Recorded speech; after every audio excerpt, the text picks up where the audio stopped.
Quisiera comenzar con una pregunta. ¿Recuerdas tu etapa de estudiante? No sé si quizás te gustaba estudiar o quizás no te gustaba o probablemente sí. Pero es seguro que todos los que estamos aquí, independientemente si nos gustaba estudiar o no, en algún momento tuvimos dudas y dificultades para aprender ciertas cosas que nos enseñaban nuestros profesores. Yo creo que todos hemos tenido dudas, quizás en matemáticas, si estudiaste física en física o en cualquier otra asignatura que hayas tenido. Quizás para algunos era muy fácil aprender matemáticas. A algunos se les dan muy bien los números, pero para esas personas era quizás muy difícil aprender de la asignatura de lengua. Hay personas que son muy buenas con los números, pero con las letras, fatal. Y probablemente puede ser al revés. Probablemente para ti era muy fácil la asignatura de lengua, pero te costaba mucho aprender sobre biología o química o cualquier otra asignatura. Y quiero que te preguntes, ¿alguna vez te ha costado aprender algo? ¿Ha sido alguna vez o en alguna ocasión para ti ha sido difícil aprender algo? Para mí sí, y en ocasiones mucho. Y ante la dificultad de aprender ciertas cosas, ya sea del colegio, universidad o incluso de la vida, porque no a veces también hay cosas que aprendemos, ¿cuál es la solución que normalmente daríamos para aprender? Por ejemplo, si a una persona le cuesta aprender a tocar la guitarra, ¿cuál es el consejo que normalmente le daríamos? Ser constante,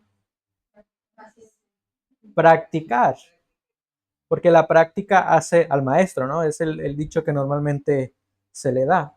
Normalmente lo que le decimos a esta persona es que practique por más tiempo para que pueda aprender cómo o pueda tener más habilidad con los dedos y así poder tocar muy bien. Y la realidad es que la práctica nos ayuda a mejorar y nos ayuda a aprender. Y en la vida espiritual pasa algo similar. Toda persona necesita aprender cómo andar en buenas obras.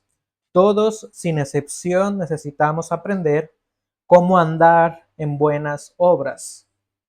¿Y por qué? Pues la realidad es que por nuestra naturaleza pecaminosa tenemos una distorsión de lo que significa hacer buenas obras. El pecado ha distorsionado nuestra perspectiva sobre el bien y sobre el mal. De hecho, ayer estuve viendo un vídeo de una persona que estaba evangelizando en Bilbao y él estaba haciendo una entrevista. De hecho, es una persona más o menos reconocida. Y él hacía preguntas sobre el bien y el mal a las personas. Y una persona dijo que no era necesariamente malo dañar a una persona sin su consentimiento. Y esto es una distorsión real de lo que significa la maldad. Para ellos era algo relativo la maldad. Por el pecado, todos necesitamos aprender cómo hacer buenas obras. Y la manera en la cual nosotros podemos aprender es a través de otras personas. Ver a otras personas que hacen buenas obras a otras personas nos ayuda a aprender. Dios usa a personas para enseñarnos a cómo andar en buenas obras. Y esto es lo que significa estos pasajes. Esto es lo que está describiendo Pablo en estos últimos versículos de la carta a Tito.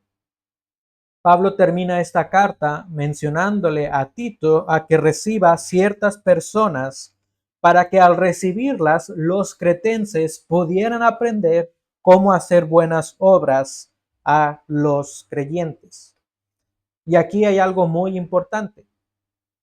debemos hacer buenas obras también a los creyentes. Comúnmente, cuando una persona en un contexto bíblico o de iglesia escucha la palabra buenas obras, inmediatamente lo asociamos con personas que no son creyentes. Normalmente asociamos hacer buenas obras con alguien que no es creyente. No siempre, pero a veces suele pasar así.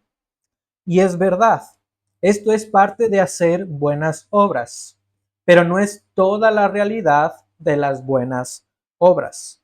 La Biblia demuestra que debemos hacer bien a todos según tengamos oportunidad, y Gálatas 6:10 dice, y especialmente a los de la familia de la fe. Debemos hacer bien, debemos obrar en buenas obras a todos según tengamos oportunidad, y el versículo enfatiza especialmente a los de la familia de la fe. Así que no nos olvidemos de hacer buenas obras a los que son parte de la iglesia y el ministerio. Y en estos versículos es lo que Pablo está enfatizando. Él estaba centrándose en personas que ya son creyentes y que están sirviendo en la iglesia. Así que nuestro concepto de hacer buenas obras necesita ser reorientado bíblicamente, considerando primordialmente a los creyentes. Sí es bueno hacer buenas obras a los que están fuera de la iglesia, pero debemos ver que la prioridad debe ser primordial los creyentes. Porque dice Pablo que de esta manera aprenderán a ocuparse en buenas obras, atendiendo a las necesidades apremiantes. De esta manera, el hacer bien a los de la familia de la fe se atiende a la necesidad del ministerio. De manera que debemos hacer buenas obras a otros creyentes, porque Dios también usa a otros creyentes para nuestro crecimiento espiritual. No nos olvidemos de hacer buenas obras en la iglesia, a obrar bien a otro hermano o hermana en la fe. Pero en estos versículos quiero que nos preguntemos lo siguiente: ¿por qué debo hacer buenas obras a otros creyentes? Y por lo menos en estos versículos vemos dos cosas por las cuales debemos hacer buenas obras. El versículo 12 al 13 nos dice que debemos hacer buenas obras a otros creyentes porque Dios envía a personas que tú necesitas. Versículo 12 y 13. Cuando te envíe a Artemas o a Tíquico, procura venir a mí en Nicópolis, porque he decidido pasar allí el invierno. Encamina con diligencia a Zenas, intérprete de la ley, y a Apolos, para que nada les falte. Aquí vemos que Dios está proveyendo de personas para que Tito pueda recibirlas. Y esto nos demuestra que en la iglesia hay diversidad de personas. La iglesia es una entidad formada por diferentes personas de diferentes trasfondos, culturas, nacionalidades, pensamientos y muchas otras cosas.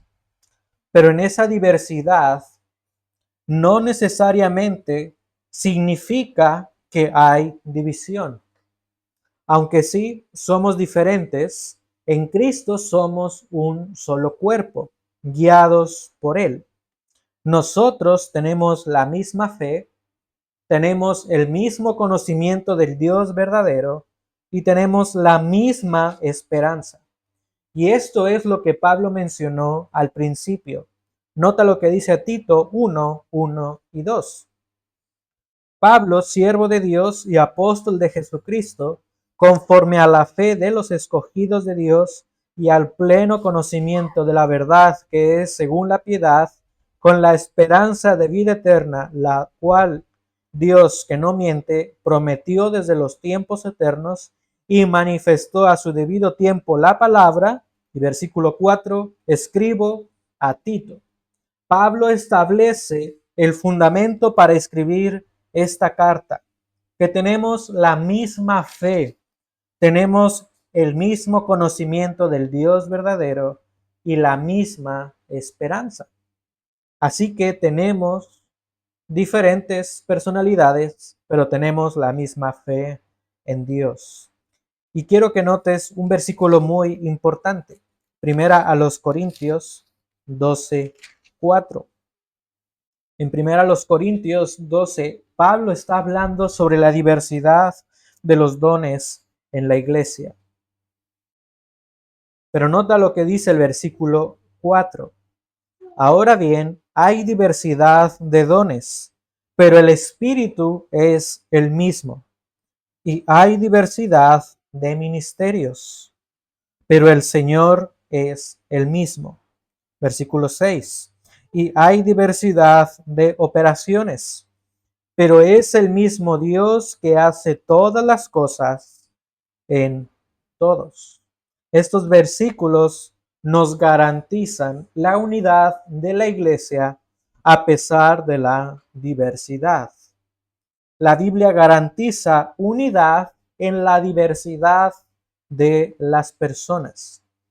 ¿Y por qué la Biblia garantiza esta unidad? Porque la unidad no está o no radica en las habilidades o en las aptitudes o en el conocimiento o en los años de una iglesia.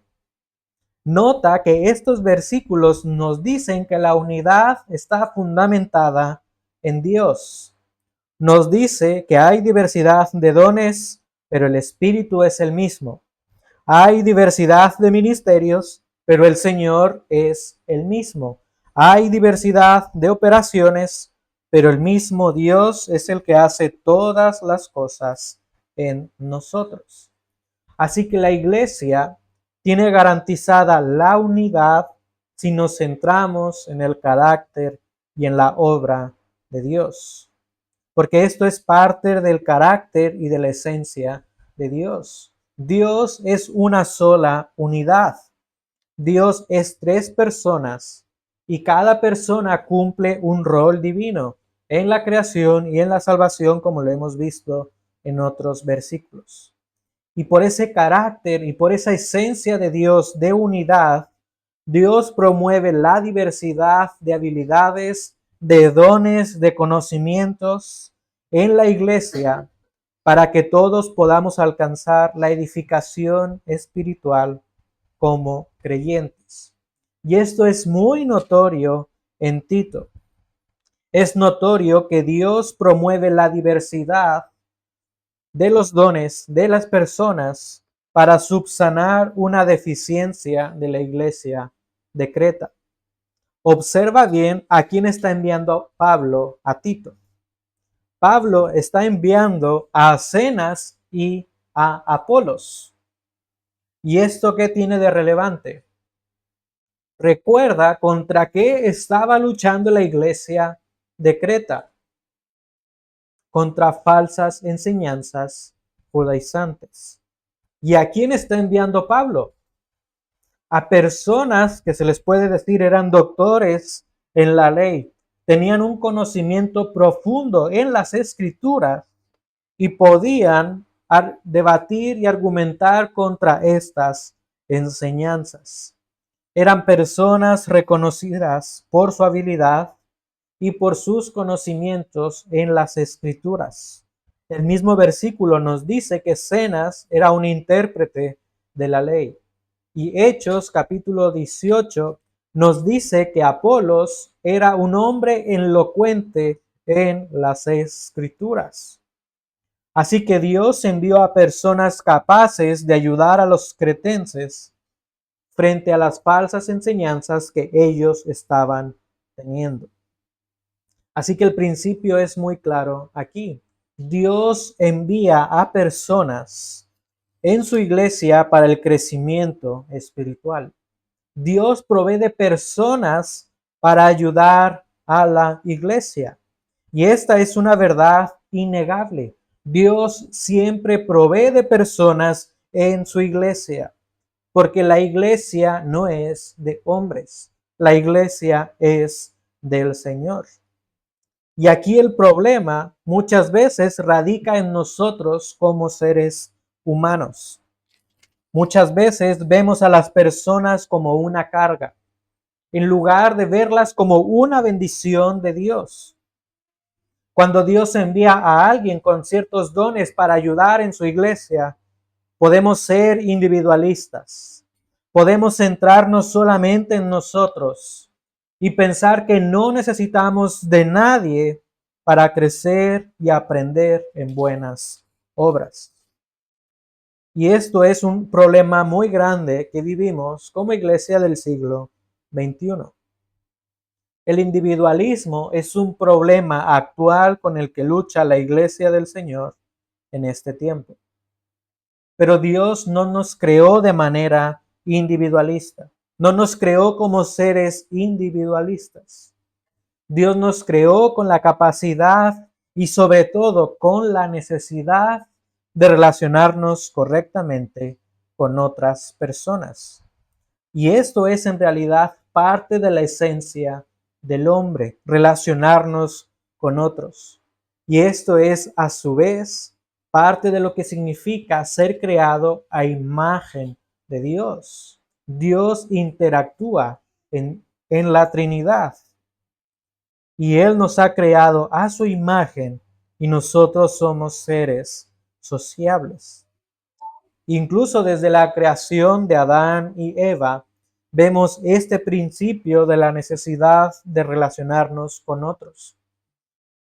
Adán se sintió solo y Dios le proveyó una ayuda idónea a Adán.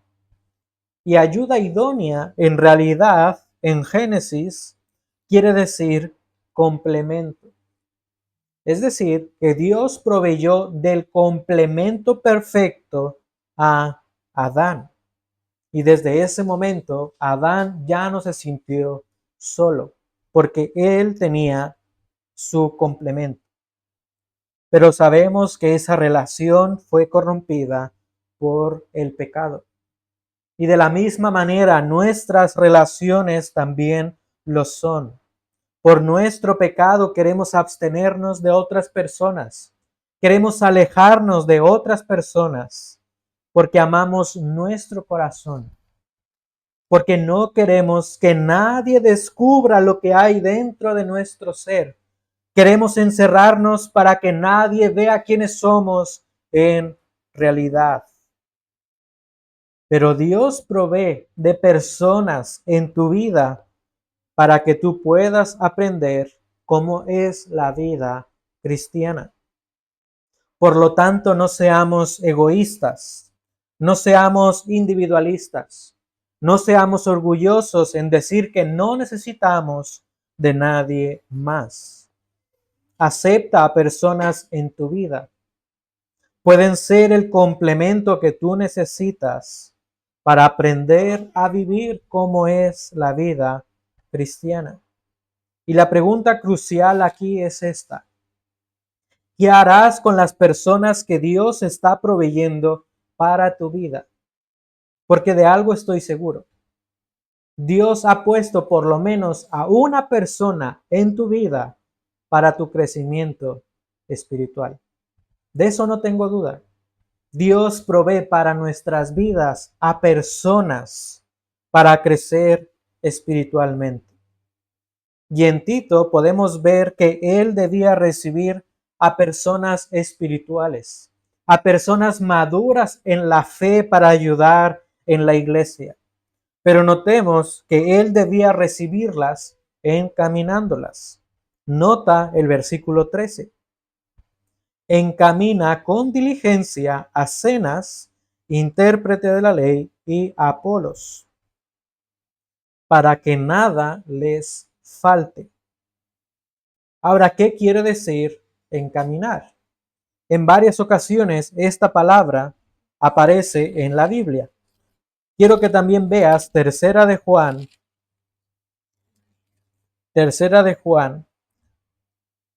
versículos 2 en adelante.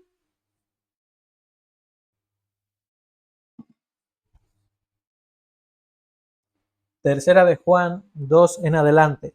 El apóstol Juan está escribiendo a Gayo. Y nota lo que dice: Amado, ruego que seas prosperado en todo, así como prospera tu alma, y que tengas buena salud. Pues me alegré mucho cuando algunos hermanos vinieron y dieron testimonio de tu verdad. Esto es, de cómo andas en la verdad. No tengo mayor gozo que este, oír que mis hijos andan en la verdad. Amado, estás obrando fielmente en lo que haces por los hermanos, y sobre todo cuando se trata de extraños, pues ellos dan testimonio de tu amor ante la iglesia. Harás bien en ayudarles a proseguir su viaje de una manera digna. Harás bien en ayudarles, es la misma palabra que aparece en Tito. Harás bien en encaminarlos a proseguir su viaje de una manera digna, pues ellos salieron por amor al nombre, no aceptando nada de los gentiles. Por tanto, debemos acoger a tales hombres para que seamos colaboradores en pro de la verdad. Vemos que en estos versículos el apóstol Juan envía a ciertos hombres a la iglesia en donde estaba Gayo. Gayo recibió atentamente a estos hombres. Podríamos decir que eran misioneros itinerantes o personas que servían en el ministerio y que ayudaban a las iglesias. Y vemos que Gayo los atendió de una manera digna. Y de hecho, si seguimos de los versículos 9 en adelante, que no los vamos a leer, pero solamente quiero decirlo, que hubo una persona que hizo todo lo contrario. Diótrefes rechazó a estas personas.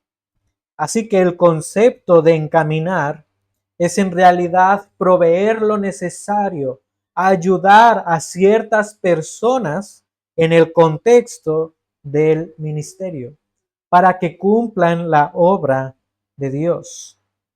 En el caso de Tercera de Juan, Gayo proveyó lo necesario a estas personas de unas maneras que la iglesia no lo estaba haciendo.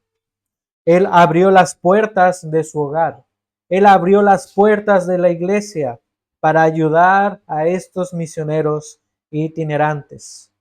Y en el caso de Tito, él debía encaminar, debía proveer lo necesario a Zenas y a Apolos para que nada les faltara y que la iglesia también pudiera recibirlos.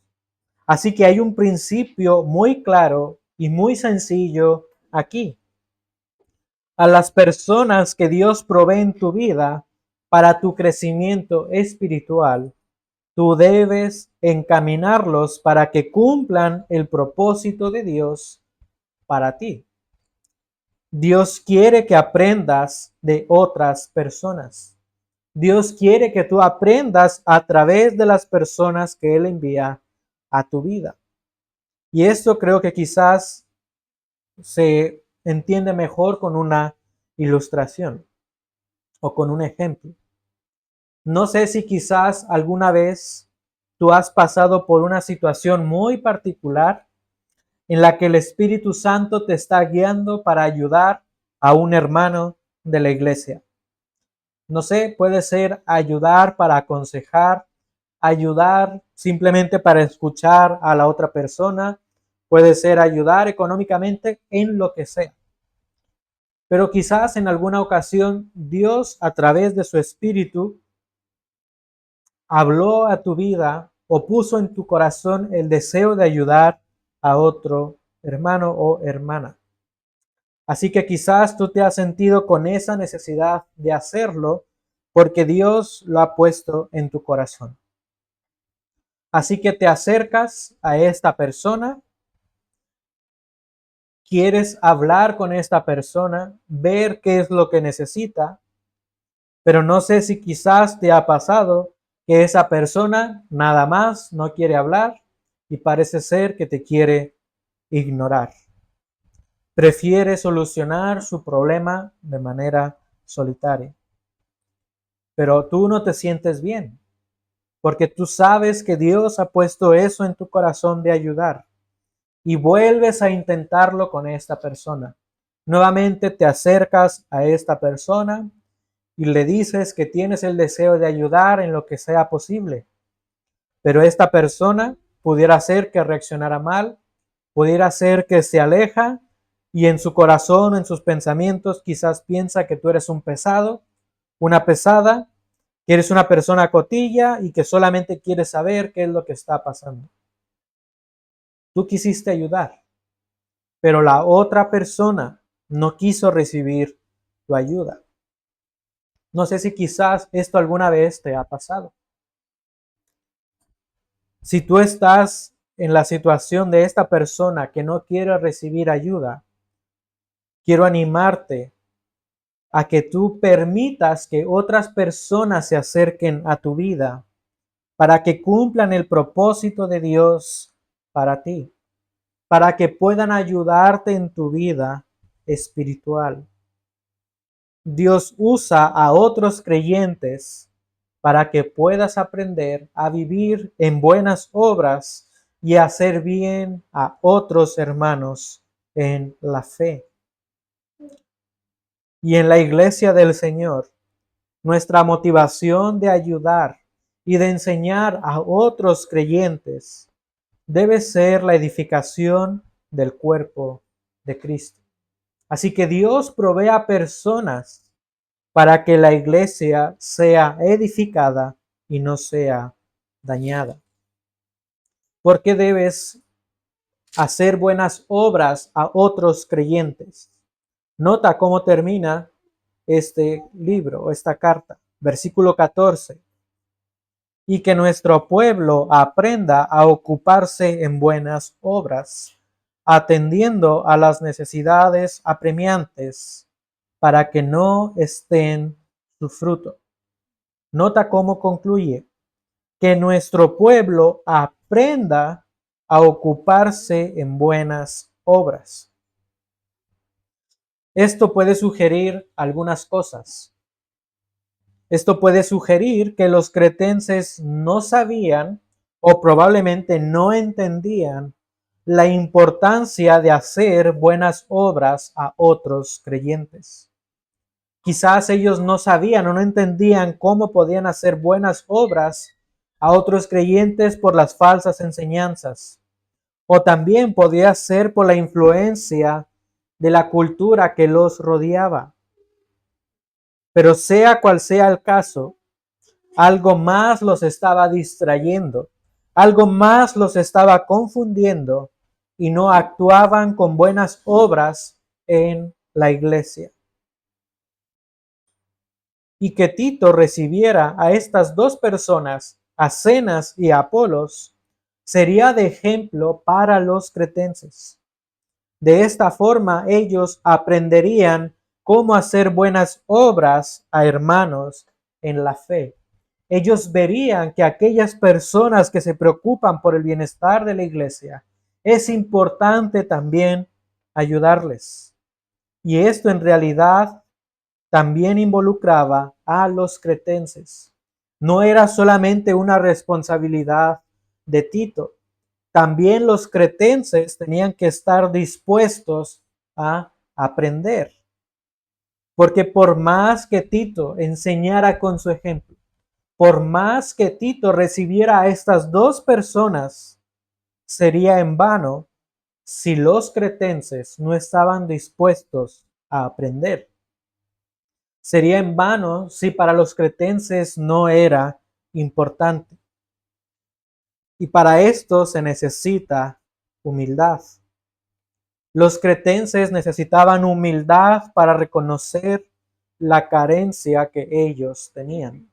No obraban en buenas obras y ellos tenían que reconocer humildemente que no eran o que no actuaban en buenas obras con otros creyentes. Y aquí yo veo una conexión un poco, pues no tan clara, pero veo una conexión en lo que la carta comienza. Creo que el ejemplo de Tito ayudaría a los cretenses a terminar la obra que Tito tenía que hacer allí. Nota lo que dice Tito 1:5. Por esta causa te dejé en Creta, para que pusieras en orden lo que queda, y designaras ancianos en cada ciudad, como te mandé. ¿Cuál era el propósito de la estancia de Tito en Creta? Corregir lo que estuviera mal y establecer líderes en la iglesia. Tito tenía que corregir ciertas cosas en Creta, pero esa labor también involucraba a los cretenses, porque esta ayuda no era solamente momentánea, no era algo que solamente Tito tenía que hacer mientras estuviera allí. Es decir, los cretenses podrían haber dicho, pues Tito ya no está y pues ya no es necesario corregir nada. No, es al revés. Aunque Tito no estuviera con ellos, tenían que seguir corrigiendo, perfeccionando y a su vez estableciendo líderes. Porque recuerda que Tito tenía que ver a Pablo en Nicópolis. Tito 3:12 menciona que Tito tenía que ver a Pablo en Nicópolis. Así que la tarea o la labor de Tito tenía que terminar estando él presente, pero a su vez ellos debían continuar con el crecimiento de la iglesia. Y esto parece ser que es la necesidad apremiante que Pablo describe. Es decir, aunque Tito no esté con los cretenses, ellos tenían que seguir con esta labor de corregir y establecer líderes. Y el ejemplo de Tito promovería el crecimiento espiritual de la iglesia de Creta. Promovería el discipulado y a su vez el entrenamiento de nuevos líderes. Porque recuerda que esta era la labor de Tito, entrenar a personas para que sean líderes. Y una vez que los cretenses reconocieran su deficiencia, ellos tenían que actuar para dar frutos. No era solamente necesario que reconocieran su deficiencia, tenían que actuar y mejorar en el amor y en las buenas obras en la iglesia. Porque el conocimiento sin acción no es nada. Se requiere conocimiento y acción. Así que seamos humildes. Meditamos si necesitamos aprender en nuestra vida espiritual. Necesitamos aprender para atender las necesidades del ministerio. Y algo importante quiero decir aquí. Siempre tendremos algo nuevo que aprender y que mejorar. Nunca vas a llegar a la cúspide en el decir que no vas a necesitar de nadie más. Y tú puedes detectar si necesitas aprender de otras personas, si en primer lugar tú crees que ya haces lo suficiente. Si tú crees que ya haces lo suficiente, si tú crees que ya sabes lo que debes hacer, probablemente tú también debes mejorar en el obrar con los hermanos en la fe. Porque en la obra de Dios, hacer lo que tienes que hacer no es suficiente. Hacer lo que tienes que hacer no es suficiente. Incluso el Señor Jesús enseñó esto en unas de sus parábolas. Debemos de servir y hacer mucho más de lo que hacemos en la medida de lo posible. Y esto me recuerda a una iglesia de los Estados Unidos que Daniela y yo apreciamos mucho. Esta iglesia es una iglesia que no tiene más de 11 años, tendrá 9 años yo creo. Y esta iglesia Es una iglesia a la que le gusta cantar. De hecho, estuvimos allí en un culto de resurrección y el culto tardó poco más de 4 horas, ¿verdad, Daniela? Creo que 3 horas, algo así. Y sin dudar, fueron 2 horas de música y de música. A esta iglesia le encanta cantar, pero esta iglesia tenía una necesidad. Necesitaban a personas que supieran tocar instrumentos para que enseñaran a otros hermanos en la fe. Y Dios proveyó de esta necesidad a través de un joven que tenía el deseo de ser misionero. Este joven quería salir a un país de África para ser misionero, pero él quería ayudar primeramente a una iglesia antes de ir al campo misionero. Este joven conoció a esta iglesia y Dios permitió que este joven estuviera allí por más de 1 año y medio. Y en menos de 6 meses, este joven que era músico ya tenía un grupo de hermanos que estaban aprendiendo a tocar violín y que ya estaban tocando en algunos cultos en la iglesia. En menos de 6 meses. Esta iglesia recibió amablemente y con mucho amor a este joven, aún y cuando no lo conocían. Esto para mí fue sorprendente. No conocían a este joven de antes. Simplemente sabían que era un joven que quería ir al campo misionero y permitieron que sirviera en la iglesia por más de 1 año. Dios proveyó la necesidad de esta iglesia a través de una persona dispuesta a servir. Y quizás Daniela no sabe esto, pero esta iglesia estuvo muy agradecida con este joven de una manera muy sorprendente. Y lo que voy a decir no quiere decir que nosotros lo hagamos, pero esta iglesia le agradeció enormemente a este joven, de manera que algunos hermanos le regalaron un coche. En Estados Unidos es imprescindible tener coche para todo. Y estos hermanos, con un corazón tan amoroso, dijeron, este joven no puede ir a tal lugar por tal y cual cosa, pero nosotros le vamos a regalar un coche.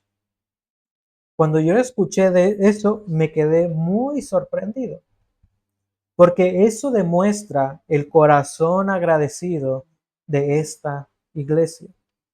Dios proveyó de una persona servicial para suplir la necesidad de la iglesia. Y estos hermanos a mí me han enseñado con su ejemplo de cómo hacer buenas obras a otros hermanos que sirven a Dios.